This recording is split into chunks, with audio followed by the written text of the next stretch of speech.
euro USD or any major forex trading pairs okay మీరు trade చేస్తున్నట్లయితే so first మనం avoid చేయాల్సిన major news ఏంటి అంటే non form payroll okay and CPI and FOMC. ఎందుకంటే ఈ త్రీ న్యూస్ మనకి మార్కెట్లో ఎలాంటి మ్యానిపులేషన్ అండ్ ఎలాంటి మూవ్స్ ఇస్తాయో ఎవ్వరు ఎక్స్పెక్ట్ చేయలేరు.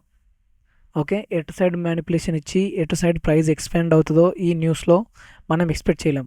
మిగతా రెడ్ ఫోల్డర్ న్యూసెస్ మనం ట్రేడ్ చేయొచ్చు, బట్ ఈ three news major news okay ఎలాంటి మూవ్స్ ఇస్తుందో మనం చెప్పలేం.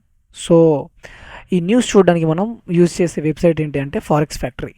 ఓకే, ఫారెక్స్ ఫ్యాక్టరీలో మనకి ఇక్కడ చూసారా ఫ్రైడే 3rd April ఓకే ఈరోజు 8:30 AM New York time. Okay, New York టైంలో మనకి నాన్ ఫామ్ ఎంప్లాయ్మెంట్ చేంజ్, దీన్ని ఎన్ఎఫ్పి అంటాం. Okay, non form employment change ఈ న్యూస్ ఉంది ఈరోజు. సో ఈ డే అనేది మనకి స్కిప్, ఎందుకంటే ఇక్కడ మనకి euro and GBP bank holidays ఉన్నాయి. ఓకే, అండ్ మనకి నాన్ ఫామ్ పేరోల్ న్యూస్ ఉంది, కాబట్టి ఇలాంటి డేస్ని మనం అవాయిడ్ చేయడం చాలా బెటర్. అన్లెస్ అంటిల్ మనకి ఒక clear and very clear bias ఉంటే తప్ప ఇలాంటి డేస్ని మనం అవాయిడ్ చేయడం చాలా మట్టుకి 90% బెటర్.